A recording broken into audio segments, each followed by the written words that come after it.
So it's my pleasure to introduce to you Dr. Erin Westgate.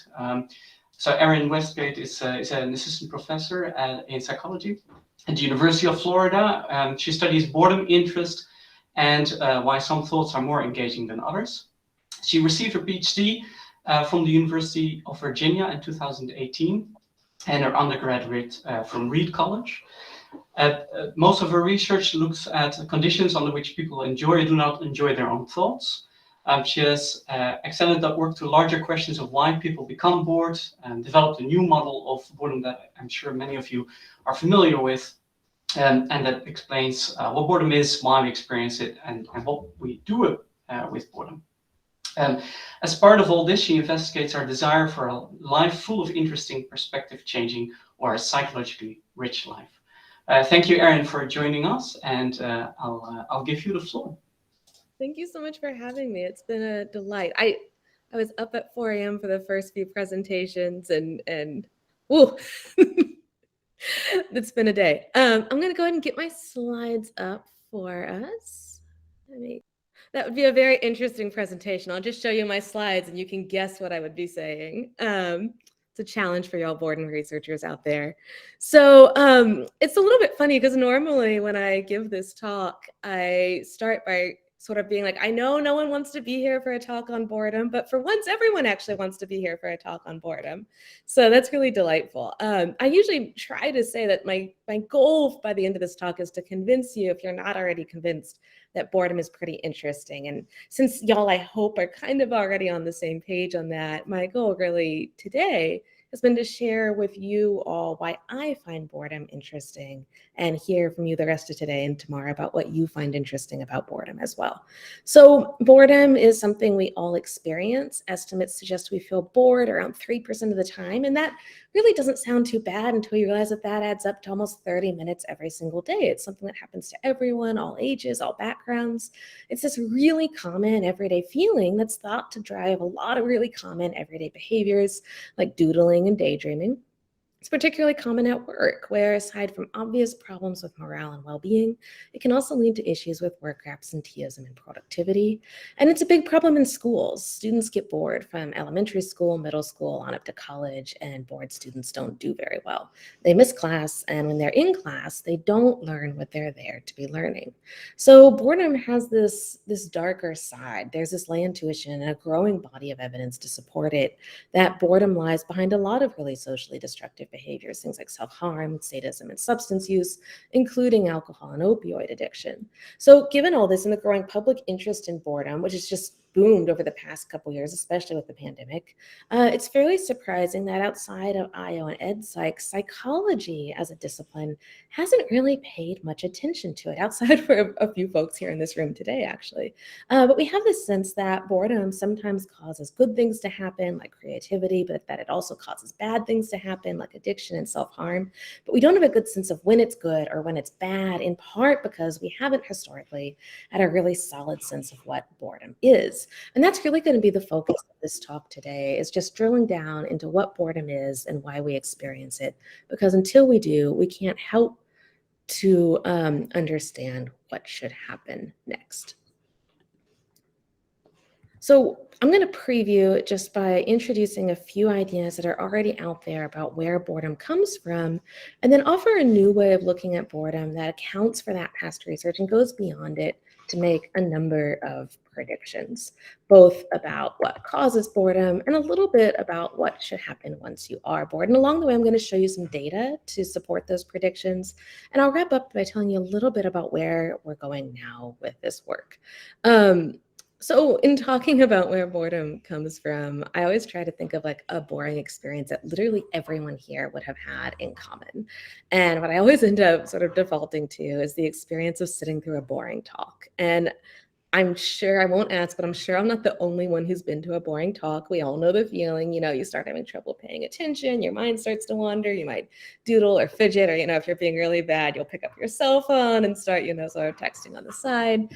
Like, I know I've been guilty of this. So what's going on when we feel bored? Well, One answer is that there's not much going on, that you're stuck in this room. It's an understimulating environment, and understimulating environments, according to some classic theories in psychology, are by definition boring.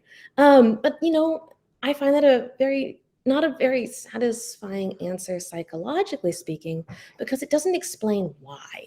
Why would understimulating environments be boring? What psychologically is going on there? Well, another answer is that understimulating environments are boring because they make it hard to pay attention. And according to one point of view, that's what boredom is. It's the inability to pay attention due to understimulation in the environment. But again, I find that a not totally satisfying answer for two reasons.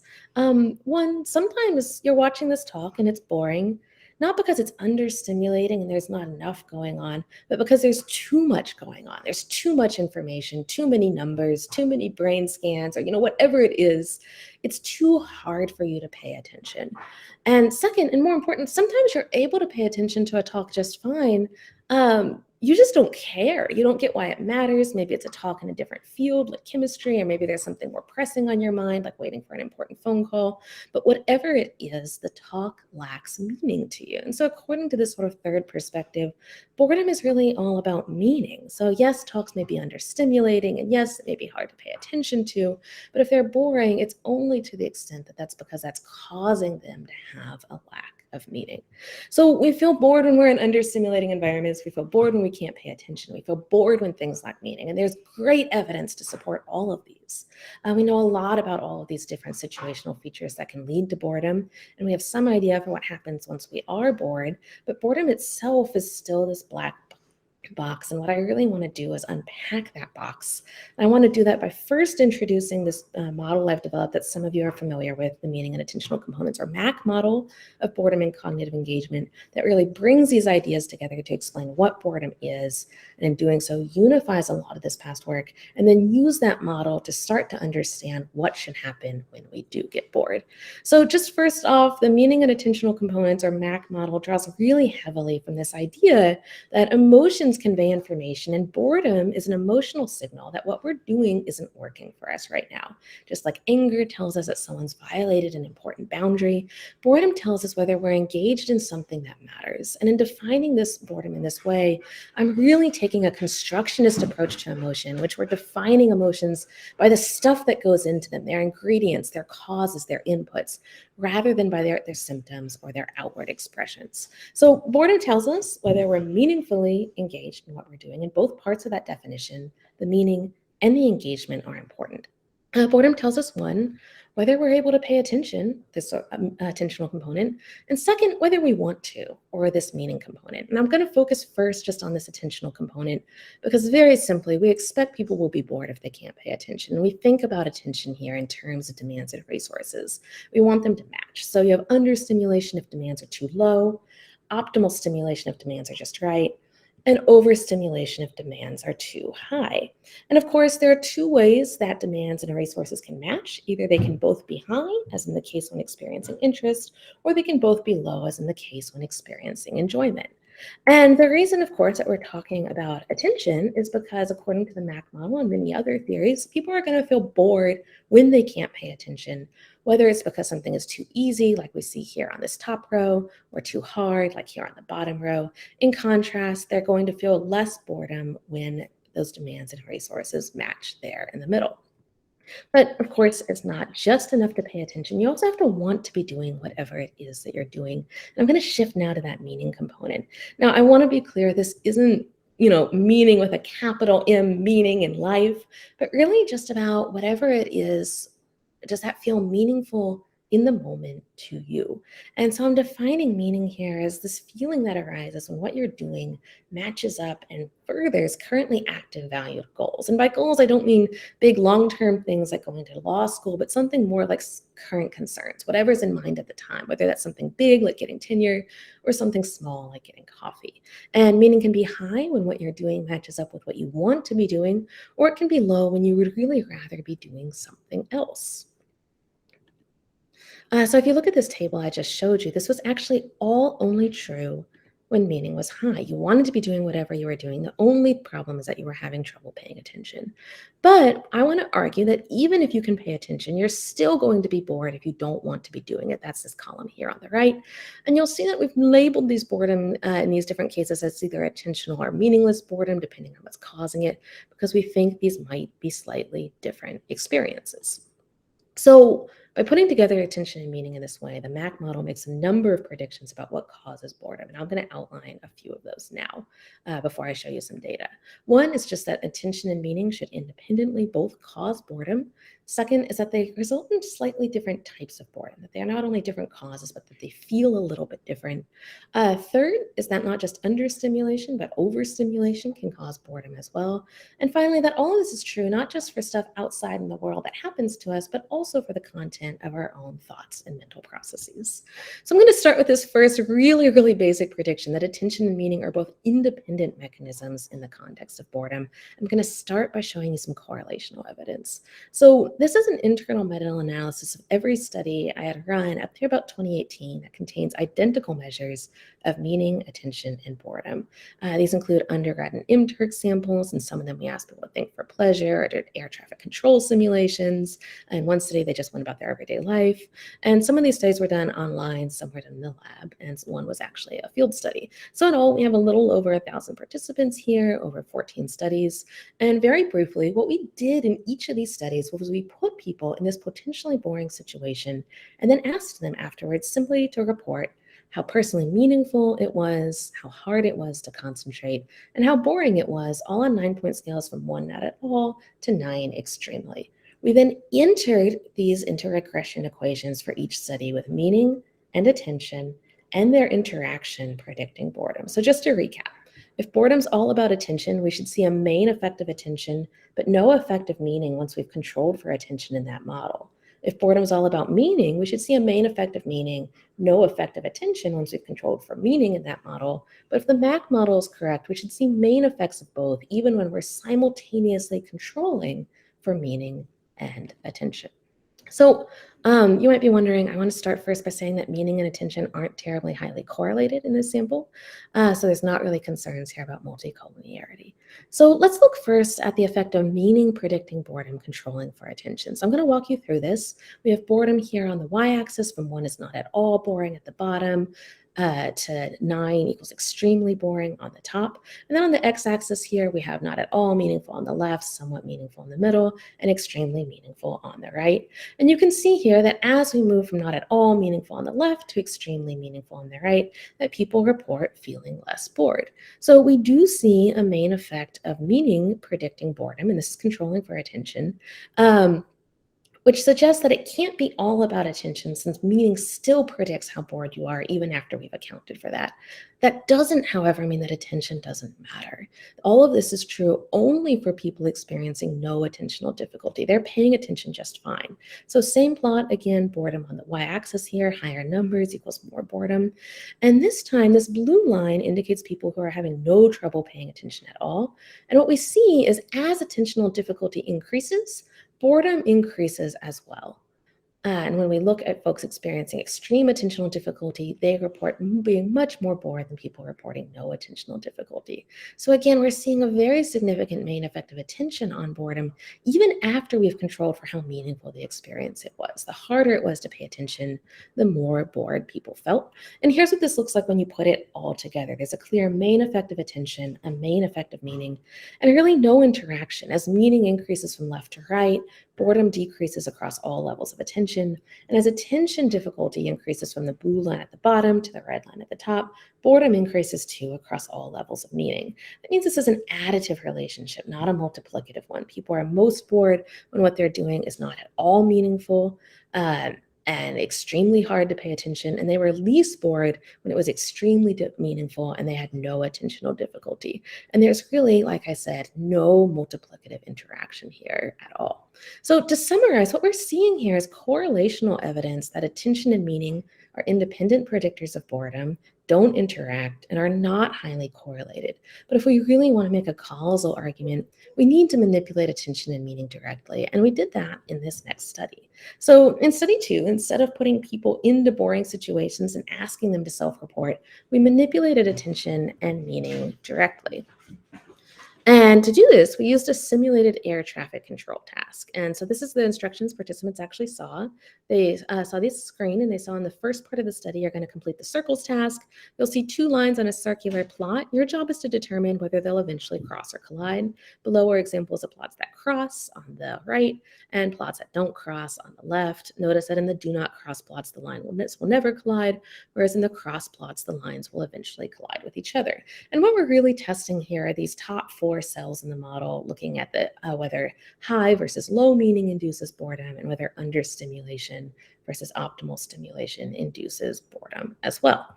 So I want to give you a sense of what this looked like. In the low attention understimulation condition, we made this task incredibly easy. So the lines clearly missed 97% of the time, and when they hit, it was really easy to tell because it looked like this figure here. So I'm going to show you what this looks like, and I'm going to need some audience participation here. So I'm going to ask all of y'all real quickly to just unmute yourselves. It's going to be a little chaotic. That's all right. We like chaos. We can't be too boring. We can't be a boring boredom conference. So go ahead and unmute yourself. Don't be shy. Excellent. Oh, I love all that wrestling. It's great. So what I need you to do, I'm going to show you a plot. If the lines are going to hit, I just want you to say hit. If they're going to miss, I want you to say miss. So these 2 lines, are they going to hit or miss?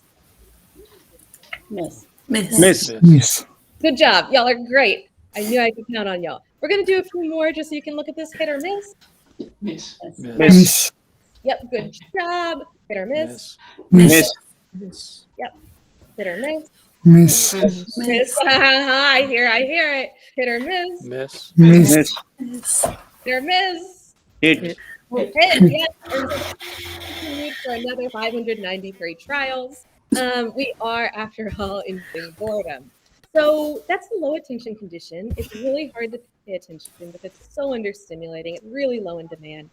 And then in the optimal attention condition, to make it a little bit more engaging, we did something interesting, which is that we made it more challenging. And to do this, we made 2 changes. We made many more hits. So instead of mostly misses, it was about 50-50. We made it much harder to tell if they were hitting or missing. So someone, you can turn your mic back on. I want someone to tell me, is this a hit or a miss, this one that you're looking at right now? Forget all the ones you just saw, looking just at this screen. Is this a hit or a miss? It's a hit. I know, it's real quiet. All right, this is real evil. Mic's back on, please. Awesome. Y'all are fantastic. All right, hit or miss? Miss. Miss. That is a miss. Good job. Hit or miss? Miss. Hit. Hit. That is a hit. Whoever got hit. You're correct. Hit. Yeah, I know. It's evil, isn't it? Hit or miss? Miss. Miss. It is a miss. All right, so this is a hit. And then this is the miss version of that same hit. We just barely tweaked the line. So these are really, really hard to discriminate. But it's optimally challenging for our college participants because they're functioning at a pretty high sort of stable level of resources. Y'all can go ahead and turn your mics off now. Y'all did a great job. Thank you for that. So we crossed this attention manipulation with a meaning manipulation. So as you can see, that challenging version was much more difficult. And because of that, it actually made it easier to pay attention because it's a better fit for college students' resources, just like a video game is easier to pay attention to when it's appropriately challenging versus too easy. And this meaning manipulation we crossed that with, likewise manipulated whether or not people doing that harder or easier version either had a reason to be doing it or not. So in the low meaning condition, we just didn't give them any reason. It was just a normal psych study. And a spoiler alert, normal psych studies are really meaningless to our participants. It's really sad. In contrast, in the high meaning condition, we told participants we'd donate $1 to a charity of their choice if they just did better than chance on the task. So in the low meaning condition, they read there'd be about 600 trials based on your initial performance. You're going to do fine once you get going. In the high meaning condition, they saw the same thing, but we said if you answer at least 50% of the trials correctly, we will donate donate $1 to the American Cancer Society or whatever charity they chose. This means you must do better than you would by chance, that is, than you would by randomly guessing whether the lines will collide or not. Based on your initial performance from the practice trials, you should do fine once you get going. So they got to choose one of 7 charities and write a few sentences about why they cared about that charity. And then we had them do that air traffic control task that you just saw for 10 minutes. And after that, we asked people to report at how bored they were. So we're going to look first at that attention manipulation, and it should come as no surprise to any of you that when people have trouble paying attention, they are in fact more bored. So this is boredom here on the y-axis. 1 is not at all bored, 9 is extremely bored.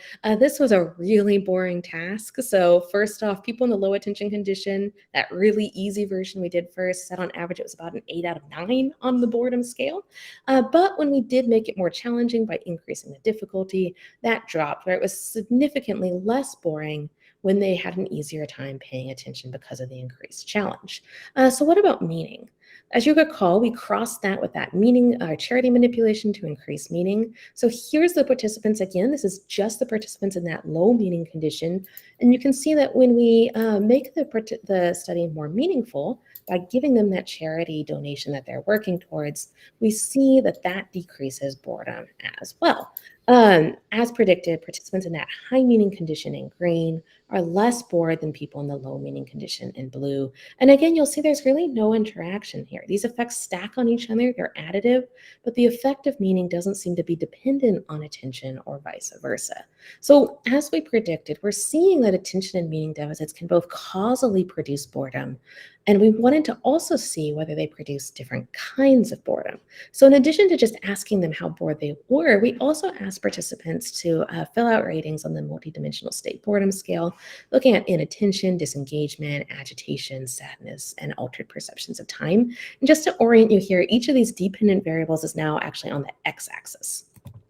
So looking just first at attention, so this is basically an attention manipulation check. Low attention condition here is in blue, optimal attention is in green, and you'll see, as you might expect, that participants in the low attention condition in blue are significantly experiencing more inattention than participants in the optimal attention condition in green. That's exactly what we'd want to see. We are in fact inducing inattention, and we see no differences across the other 4 dimensions. There are no other differences in disengagement, agitated or dysphoric affect, or altered time perceptions between the 2 conditions. And the difference in inattention, but none of the other dimensions mediates the effect of the experimental manipulation on boredom.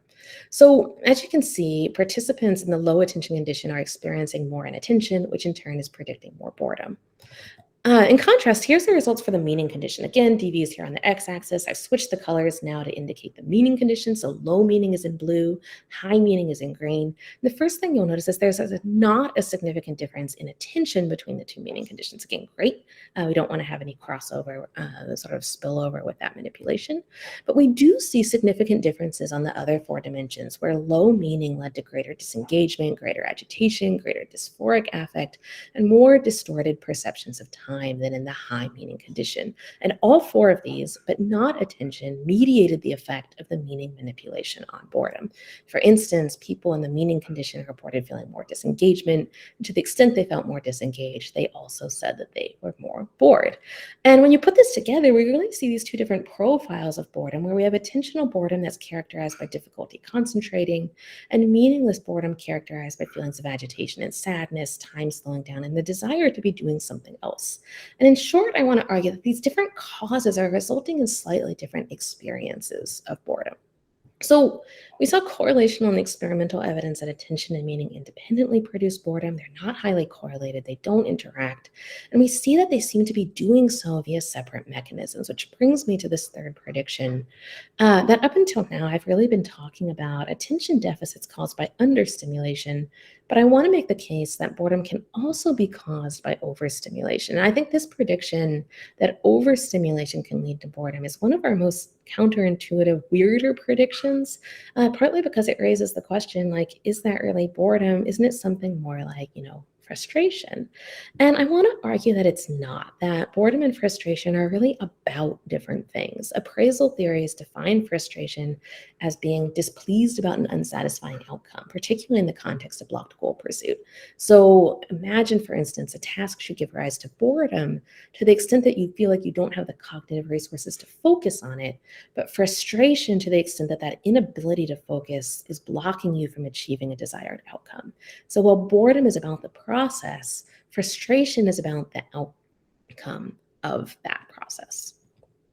So in the last study, we were looking at understimulation, where people were bored because a task is too easy. And we're going to flip now to looking at overstimulation, where people are bored because a task is too hard. So to take just a first look at this, we had another group of people do an ambiguously difficult version of the air traffic control task and simply tell us afterwards how hard it was for them. From 1 is too easy, 5 is just right, 9 is too hard, and how bored they felt. So I want to sort of outline here what we're predicting. If boredom is about the process and frustration is about the outcome, then frustration should have a linear effect with difficulty. As difficulty increases, people are less likely to successfully complete a task, and frustration should increase accordingly. In contrast, if boredom is about the process, there should be a curvilinear relationship between cognitive demands and boredom. When demands are too low, people should feel like it's too easy, feel understimulated, and have a hard time paying attention. As a result, they should feel bored. But when demands are just right, people should be able to pay attention and they should be less bored. However, when demands become too high, they should start experiencing difficulty maintaining attention again, which should return boredom to higher levels. And that is exactly what we see, that people report being most bored when they found the task too easy or too hard, and they report feeling least bored when they found the task just right. And in contrast, we see that predicted linear relationship between difficulty and frustration, where the more difficult people found the task, the more frustrated they were. But, this is all correlational data. We can't really know whether it's causal to do that, or you really need to manipulate difficulty experimentally. And fortunately, we happened to do so in a different line of work where we were trying to answer the question of whether we could make thinking more enjoyable. So participants in these studies were asked to enjoy their thoughts while sitting in an empty room by themselves. And importantly, for present purposes, people actually tell us this is hard to do. It's actually a case where cognitive demands may exceed cognitive resources, making it a case of mental overstimulation. And if that's true, then by making it easier, we should make it a better attentional fit, bringing demands down to meet people at the level of their resources. And that should make it easier to pay attention, which in turn should make it less boring. So we asked people to come into the lab. We took away their personal belongings and told them, in a minute, we're going to ask you to entertain yourself in this empty room for 4 to 6 minutes. First, we asked each person to list 8 topics that they would enjoy thinking about during this period. And once they'd listed those topics, the thinking period began with, of course, one caveat. In the topic prompting condition, we repeated the topics back to participants, either one at a time on a computer screen or on index cards, so that they had reminders of what they wanted to think about. And in the control condition, they just didn't get that assistance to make it a little bit easier. And so we then looked at how bored people felt during these thinking periods. So we have boredom here on the y-axis, from 1 is not at all boring to 9 is extremely boring. And on the x-axis here, you have the 6 different studies we conducted. The bars here represent what condition people were in. So people were either in the control condition in blue, where they didn't have any assistance, or they got that little topic prompt aid to make thinking a little bit easier. And that's that orange bar on the right. And as you can see, across all of the 6 studies, people were reliably slightly less bored when we made the task easier for them by giving them these topic prompts. And importantly, we were able to look at why. So this affective condition was mediated by attention, that participants in the thinking aid condition had less difficulty concentrating and they mind wandered less, which in turn made the experience less boring. That is, when we reduce cognitive demands, we make it easier to pay attention, which makes it less boring. And this is in contrast to theories that attention can only cause boredom when it's due to understimulation. If boredom was only due to understimulation, making a task easier should only make it more boring, not less boring, which is what we're seeing here. So again, we've seen correlational and experimental evidence that people are bored not just when they're understimulated, but when they're overstimulated as well. You can be bored because something's too hard as well as too easy. And I want to argue that this is true not just for things outside in the world, but also for things inside our own head. That is, that you can be bored by your own thoughts in the same way that you can be bored by your own external activities. And much of the inspiration for this model goes back to one of my older lines of work on whether people enjoy being alone with their own thoughts. And when we ran these studies, we kept finding that when we asked people to spend time alone in a room entertaining themselves, it wasn't torture, but they didn't love it. They reported it was about a 5 on a 9-point scale. It was somewhat enjoyable, somewhat entertaining, somewhat boring. Doesn't sound too great, but it's really hard to know sort of what a 5 on a 9-point scale means. So we're like, well, what would people rather do instead? So we gave them some alternative activities. We found that people enjoy doing fun things more than thinking fun thoughts. And this is true sort of all over the world, from US to Europe to Japan. And so we finally asked, well, people don't enjoy this very much. It's somewhat boring. They'd rather do other enjoyable things. Would people also do unenjoyable things rather than simply be bored? So we're social psychologists. We're experimental social psychologists. So of course, we had to do an electric shock study. So we brought folks back into the lab again. And we took away all their belongings and said, look, for the next 10 to 20 minutes, we want you to entertain yourself with your own thoughts. You can think about whatever you like, but the goal is really to have a good time. Now, there's only 2 rules. 1, you can't fall asleep, and 2, you have to stay seated.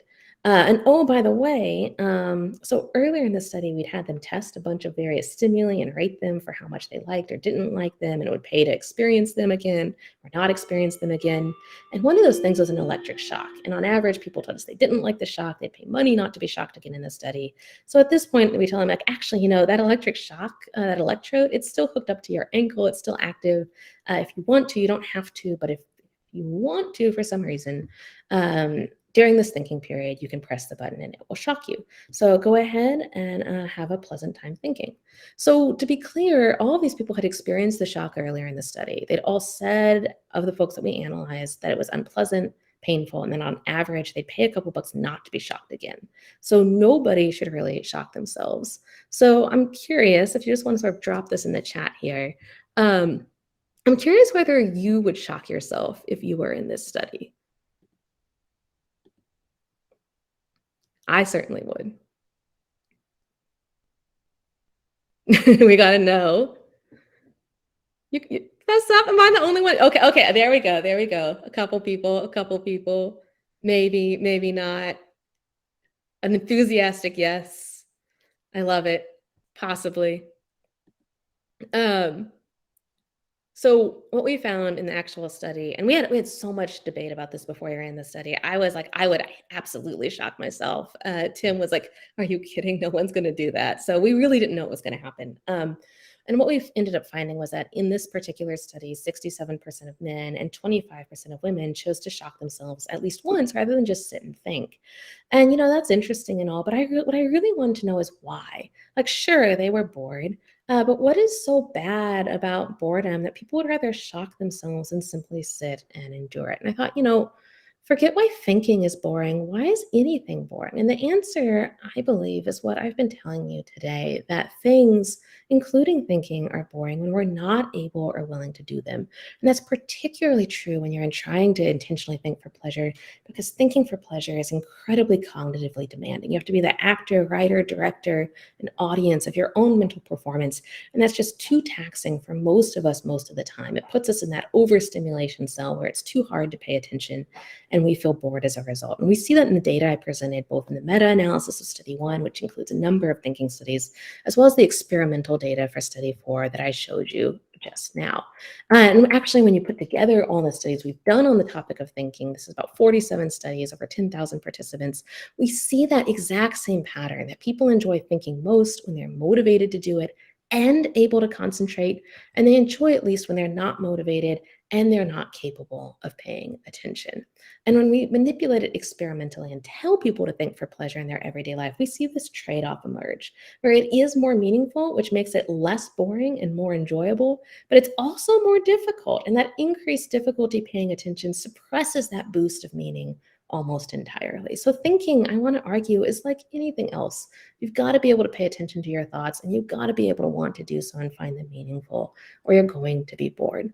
So to sum up, I've been talking about correlational experimental evidence for the MAC model that attentional and motivational deficits independently produce boredom, don't interact, and aren't highly correlated. We saw you can be bored when something's too hard as well as too easy, and that this model applies to both internal and external sources of stimulation. But the main reason that I wanted to develop this model was to understand, of course, what boredom does. And now that we have that sense of what boredom is, we can start to do that. And I want to start with just a really simple prediction, not shocking to anyone here, that boredom can be bad. We've seen that already with our electric shock study, and several other folks have done electric shock studies as well, showing that people are willing to shock themselves when they're bored. But is it possible that boredom increases not only our willingness to hurt ourselves, but to hurt others? So in work with collaboration with Stefan Fathiker, we see that it does. For instance, when we look correlationally, boredom is moderately but consistently correlated with sadistic behavior. People who are bored more often or more easily report more online trolling on the internet. Members of the military who report more boredom during doing their jobs also engage in more sadistic behavior towards fellow soldiers and sailors. And parents who report feeling more bored taking care of their children also report behaving more sadistically towards their own children. And this is all correlational, but we see the same thing in experimental studies. For instance, if we induce boredom by randomly assigning participants in the lab to watch either a boring 20-minute video of a waterfall or a moderately interesting 20-minute documentary about the Alps, we can see what people do during that time, because of course there's a catch. During this time, Stefan gave them the opportunity to murder bugs. So this is what this setup looked like. You have the laptop there where you're watching the video, and you have this sort of coffee grinder here and these little cups, each of which contains a bug. And participants ran that while watching the video, you have the opportunity to shred worms. For this task, you'll find one worm in each of the 3 cups in front of you. If you feel like it, you can put the worms in the machine and shred them while watching the video. To do so, press the button on the machine. Some participants do, others don't. And you can see that we've hopefully named the little worms Toto, Tifi, and Kiki. So participants watch this video for 20 minutes, and during that time, at any time if they want, they can pick up one of these little cups, drop the worm in the little coffee grinder, and grind him up. So what did they do? Well, if they were bored, they were more likely to murder worms. So on the y-axis here, we have the percentage of participants who killed the bug. As you can see in the control condition in blue, we have almost no worm killers. But in the boredom condition in green, a lot more people are grinding up those worms. And data from similar experiments looking at monetary punishment and reward of other humans in studies suggests the same thing. So yes, boredom can be bad, and that is, the studies are a little bit grim, but it doesn't have to be. We don't see that it's always bad. So for instance, we were able to look at how bored people felt during the pandemic thanks to the Corona project all over the world, and what, if any, ramifications it had on public health behavior. And despite what you might think, the news, at least in our study, was pretty good. First, people were somewhat bored, but it wasn't extreme. People were a little bit less bored in Europe, so congrats folks who are in Europe, a little more bored in the Middle East and South and Southeast Asia, but I do want to note that this was a single item measure of boredom, so we can't really test for measurement invariance and sort of cultural differences in how that item was used, so take all this with a big grain of salt. And we did see that people were a little bit more bored in countries with stricter lockdown policies, but as you can see, this effect was incredibly, incredibly small. Remember, we have like 60,000 participants here. So we have lockdown stringency on the x-axis. Countries to the right had stricter lockdowns, countries to the left had less strict lockdowns. And on the y-axis here, we have self-reported boredom. As you can see, people were a little teeny tiny, ever so slightly bit more bored in countries with stricter lockdown policies. And this effect did get stronger over time, but it's extremely small and largely cross-sectional. But more importantly, we had longitudinal data that followed people over several weeks. And what we found, really importantly, was how bored you felt now didn't predict whether you broke social distancing guidelines later on. So for instance, we saw no downstream effects on self-quarantine, staying home, or washing hands. For instance, this is the data on staying home. I'm going to walk you through this real quick in case you're not familiar with it. This is on the left here is looking at what you can think of as sort of trait level differences. So people on average who felt more bored reported leaving the house a little bit less often. But if we look at just a single person over time, the more bored they felt at week 1 did not predict whether they left the house in week 2. And that was the same for all of the waves of data that we looked at. So to summarize, were we a little bit more bored during the pandemic? Yes. Did it hurt our efforts to quarantine and socially distance? If it did, we're really not seeing any evidence for it in this large-scale data.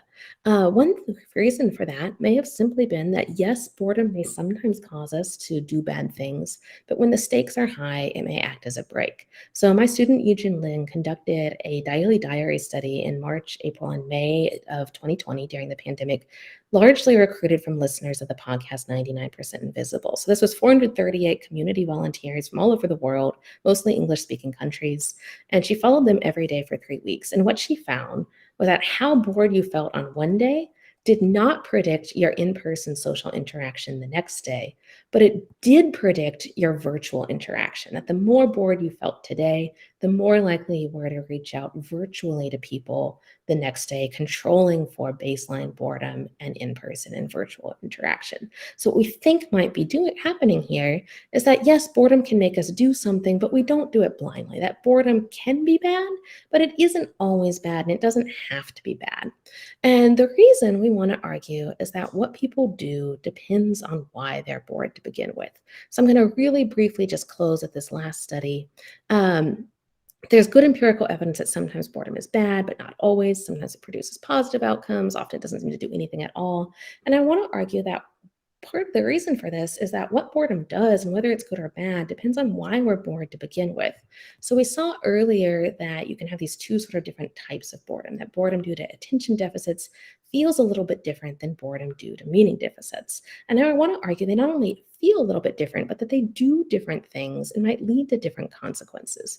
So there's 4 broad strategies people can use to reduce boredom. They can regulate cognitive demands and resources to fix problems with attention. They can regulate goal value to fix problems with meaning, or they can switch activities, which is a great option because you can kind of fix problems with meaning and attention simultaneously. The only problem is then you have to choose what activity to switch to. And I want to argue that because interest and enjoyment are similar in many ways, but interest requires cognitive resources to make sense of new, novel, complex situations in a way that enjoyment does not, that people are going to be more likely to pursue interesting activities when they're bored due to understimulation, but enjoyable activities when they're bored due to overstimulation. And so we tested this. But before I get to that, I have one final question for all of you. You can drop this answer in the chat. These are 2 games you can play on your cell phone. I want to imagine I'm going to give you a break right now from the conference.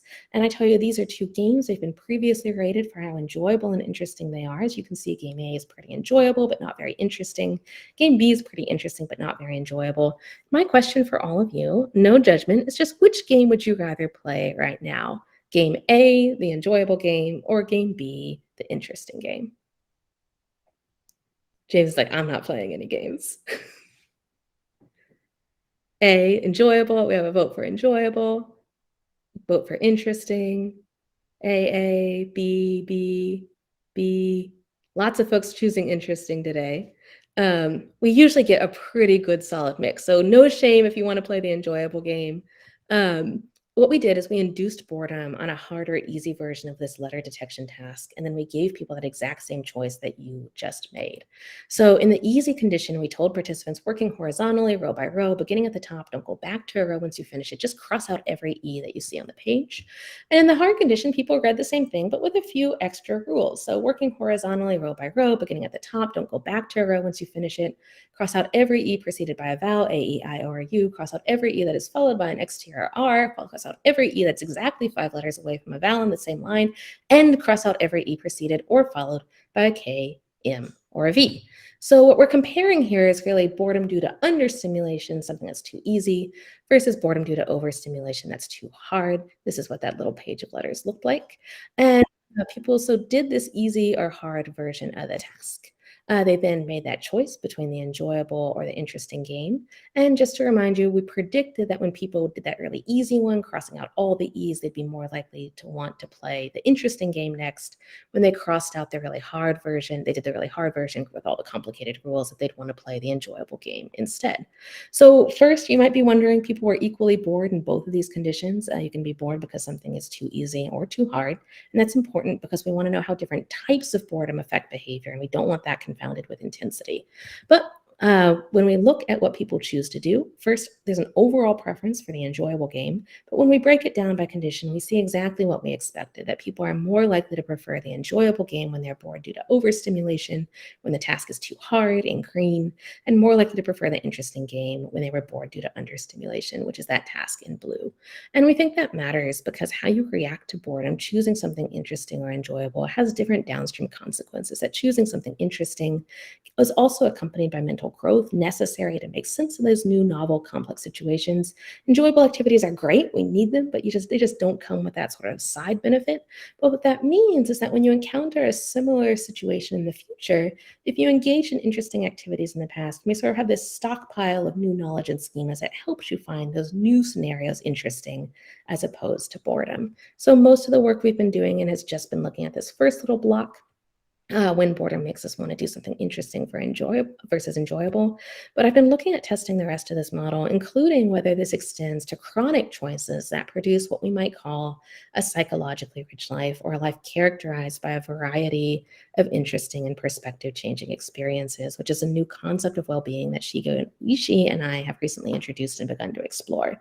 So for instance, across 9 study countries, when we make people choose, a happy life is definitely the most popular, but a small but significant percentage of people in the US, Germany, Norway, Portugal, Japan, Korea, Singapore, India, and Angola say that they would choose a psychologically rich life, even if it meant foregoing a happy or meaningful one.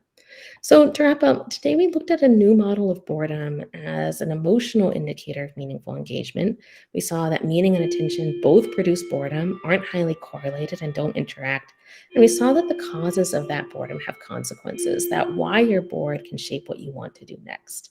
And having this better understanding of where boredom comes from and what boredom does, I want to argue it can help us understand what happens once we are bored. So to close, I really want to circle back to this question that I started with and that we've kind of been engaging with all along, this idea of, is boredom bad or is it good? I just don't think it's the right question. Boredom isn't bad any more than anger or sadness is bad. It doesn't feel good, but boredom is a signal. And much like pain, it may not be pleasant, but boredom sends us important information about whether we're meaningfully engaged in our lives. In that sense, it's a canary in a coal mine, sort of chirping away at us when we're not able to do the things that matter. And it's how we choose to respond to that signal and the choices available to us in doing so that are important. So I'll close with Walter Benjamin's words, because I love this quote, that boredom is the dream bird that hatches the egg of experience, and a rustling in the leaves can drive it away. Thank you. And if we have time for any questions, I'm happy to take them. Thank you very much, Erin. It was fascinating. We technically have only 6 minutes for questions, but we have coffee afterwards, so perhaps we can cheat a little bit and spill over just in case we continue. Josefa, you can stop me if I'm doing things that are not that I'm not supposed to do. There's quite a lively discussion in the chat, but can I first just ask if there are any questions? If you can raise your hand. Oh, they have a question first by Tathagata. I'm sorry if I'm not pronouncing that correctly. Hi, yeah, you're absolutely right. That's how it's pronounced. Thank you, Erin, for that great presentation. I thoroughly enjoyed it. It was amazing. I have been following your work a lot, and I'm in my first year of I just completed my first year of my PhD, and I kind of wrote my first year conceptual paper using the Mac model of boredom. So it's kind of like a fanboy moment to like hear you talk about your model and things that you are, things that you're passionate about. So it's great. I mean, thank you so much for the model. I'm so glad it exists. And that is because your model exists, my first year paper exists as well. So, but I have been using that. My question lies in the fact how I've been using that model. So I've been trying to use the overstimulation part in the sense where knowledge workers are consuming a lot of information in terms of social media content, or just like, and there's an information overload around us all the time, so we are overstimulated everywhere. And I'm saying that there's like sort of a spillover of that overstimulation and boredom from their personal lives to their work lives, where they do not have enough cognitive resources to engage with any sort of cognitively demanding task, which leads to a negative work state, which might lead to an understimulation where they do not derive meaning from their tasks anymore, and they might have like sort of a requirement, I mean a desire to redress those negative work states, redress the understimulation, and circle back to similar activity by consuming a lot of content and again being overstimulated. So essentially my question is, do you think overstimulation and understimulation is a cyclical nature in the kind of life that we lead right now, or do you think it's linear and we can have these distinct phases of understimulation and overstimulation? I think you're absolutely. I'd love to see your first year paper, by the way. You should send it to me. Oh, sure. But I absolutely think it's a dynamical process. That there's that saying that like all models are wrong, but some are useful. And so the Mac model is definitely wrong. And I think the way that it's wrongest is that it presents it as a sort of a one-time thing, that you are overstimulated and then you feel attentional failure and then you are bored and then like that whole process is done. And that's not how emotion works. It's not how human experience works. And so I think that what you're positing, this sort of much more elaborate process where you see sort of these cascade failures where overstimulation produces boredom, which then like triggers other things like Wijnand, I know you and folks showing that like boredom can also cause, feelings of meaninglessness. And so I think seeing how that sort of time course plays out and how it unfolds dynamically over time is sort of the next big step in moving boredom research forward. I think for an emotion that deals so much with time, we haven't, yet done as great a job as I'd love to see of really modeling those time dynamic processes. So I'd love to see what you find, because I think there's some really, really interesting things in there, and I suspect you're right. Right. Thank you so much. So Kansu Sommer has also a question. Sorry for all the name butchering. It's quite complicated with such an international audience. Can you hear me? Yes, we can. Yeah, great. So thank you so much for your fascinating presentation. I really enjoyed listening to it. So as part of my PhD, I'm looking at how boredom and sustained attention are related. So we're also using a similar sustained attention task as yours, and we're measuring state boredom, how fatigue is related to it. But we're also measuring performance, so vigilance decrement. So we're also measuring performance.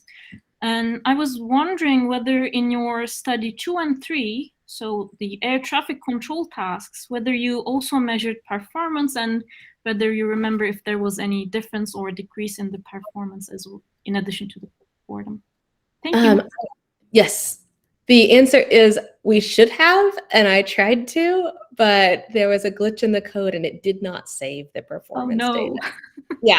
I think I ran those my third year of grad school. And so, yes, I wish we had them. And I think it'd be really interesting to look at it. But unfortunately, we don't. We have sort of self-reported, like perceived accuracy, but we know that those measures are a little bit shady. Okay. So we don't have the good, nice, meaty measures that we'd like to have of that. Okay, thank you. All right, and then Jolene, the Schepper has a question as well. Yes, thank you. So I'm the third PhD in a row. I'm also looking at boredom, and I'm trying to link it to different media choices. So the enjoyable and the interesting are then linked to eudaimonic and hedonic media, for example. But we're discussing a lot the difference between the overstimulation, arousal, and the attention, because those concepts are really related and are sometimes difficult to distinct, because understimulation causes low attention, but also overstimulation. But is that linked to low arousal always or high arousal? So I would love to hear your thoughts about those three concepts, actually. I think there are much more qualified people in this room to speak to questions about defining attention than I am. I think in terms like when I look at like boredom manipulations and I'm trying to figure out what I want to manipulate and why, the sort of a guiding principle that I try to use is like a very pragmatic one. This is sort of an atheoretical answer, but which of these mechanisms or causes is going to result in the cleanest manipulation of boredom so that I can be most sure that, you know, this particular change is producing just this one thing. So if there are things like, so for instance, like in some, like our video studies, like the sadism studies, people watch a video of a waterfall or a video of the Alps.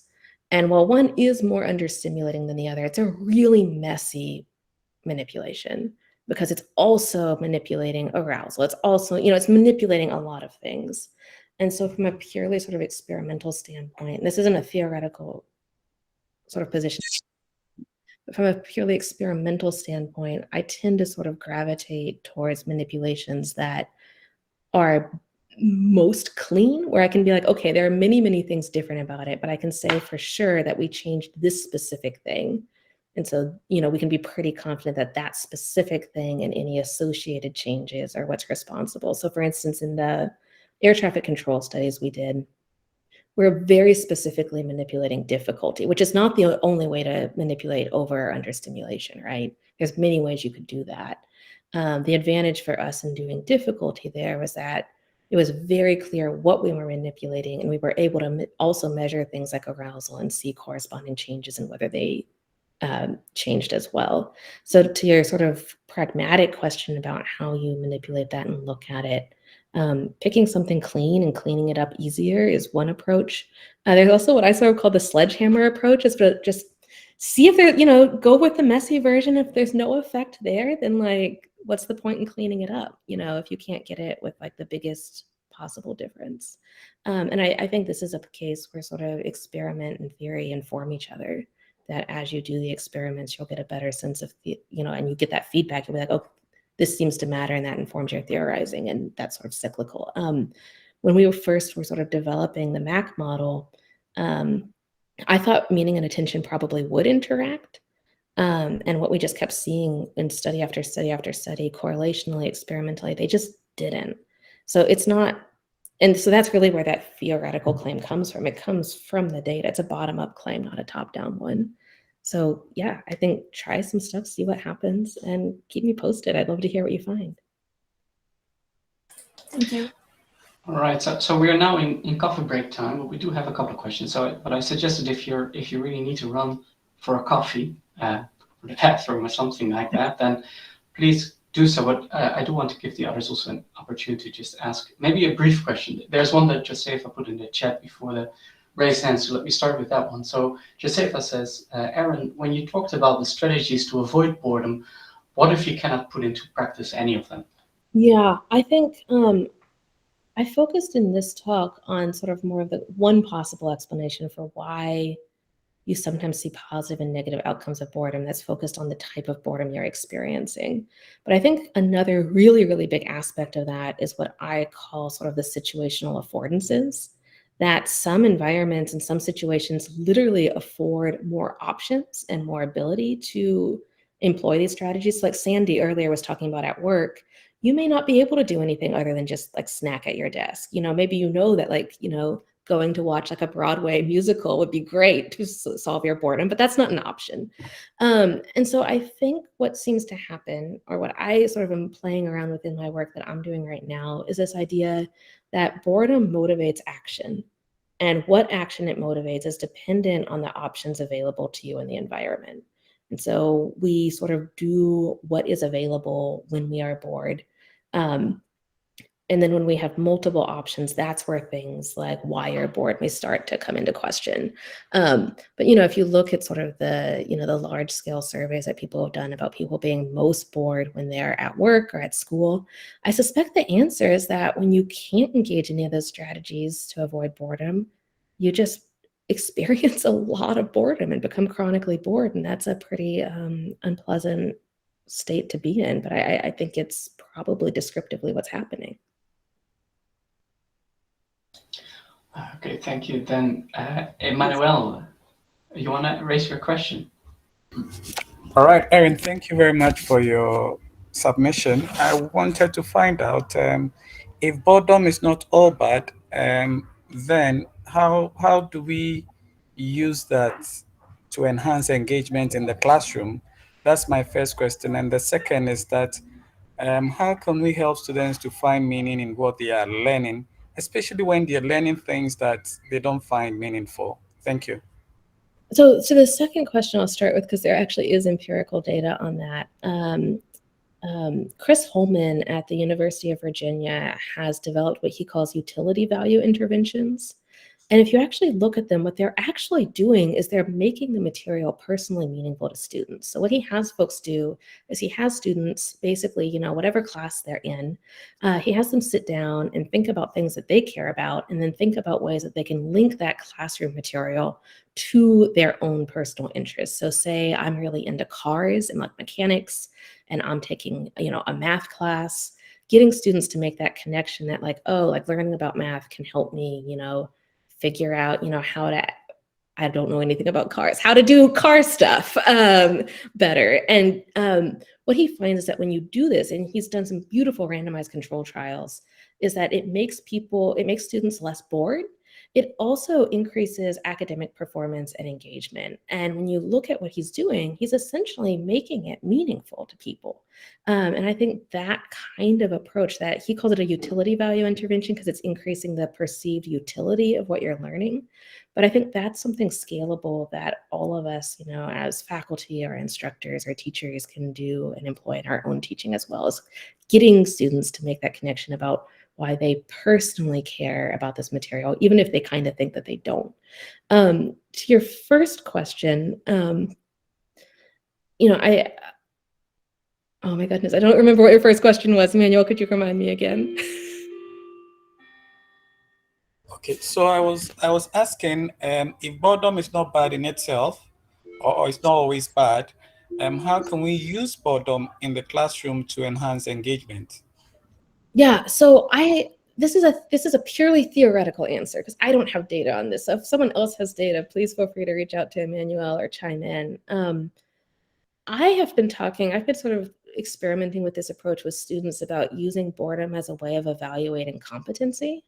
That, when, especially like in stats and in like reading, that if boredom is a cue that things are understimulating or too easy, you can use it sort of as a cue to when you sort of have mastered material and been able to move on. So I've been sort of trying, and I think there's some interesting ways that educators could test and design interventions to sort of teach students to use boredom as information, as feedback, instead of using it as a sign to disengage. So there's that recent work by folks looking at where they tell people to seek out discomfort as a way of enhancing personal growth. And they find that teaching sort of people to see signs of discomfort as opportunities for growth and deliberately seeking that out in experimental designs actually does increase sort of learning and engagement. And so I think teaching students to sort of, in some ways, use boredom in the same way that people in those studies are using discomfort as this sort of unpleasant thing that we often seek to avoid, but instead of just flat out avoiding it, using it as diagnostic information to help calibrate learning, I think could potentially be helpful and interesting. The other really sort of dumb answer is, it doesn't really matter what we do. Some students are going to be bored in our classrooms, and we can sort of engineer classroom environments that funnel students who are bored towards more or less positive behaviors. So for one thing, I don't allow laptops in my class. I don't blame them. I've been guilty of this myself. I'm like the #1 guilty culprit of jumping on my laptop or phone when I'm bored. And I'm just going to sort of situationally take that sort of bad option out of their hands and funnel them towards doodling instead by having them bring pen and paper. Is doodling great? No, but it's better than shopping on Google or on Amazon or whatever. So I think thinking about environmental scaffolding and how we can foster good decisions when bored versus bad decisions is a really interesting sort of area of research that I'd love to see folks pursue more. All right, thank you. So there's technically one more question, but it needs to be really short because I think Erin is also, deserving of a little break before the next session. So Garam, if you can make it extremely short, maybe a yes/no question would be Yes. great. Yes, actually. Okay, my question is, I did an experiment in Korea based on the Meng model, but the donation instruction failed to manipulate the difference in meaning level for Koreans. So did you try to manipulate the meaningless boredom using other methods, or could you recommend another way? Thank you. We have, and a ton of them have failed, so email me about it. I have a list of things that work and definitely don't work. Thank you. Great. I just want to thank Erin again for a wonderful talk and all the helpful answers to the questions. We'll have a little break. Do we have a break for until Q2, I believe? Joseph, is that correct? Yeah. All right. So we'll see you again in 5 minutes.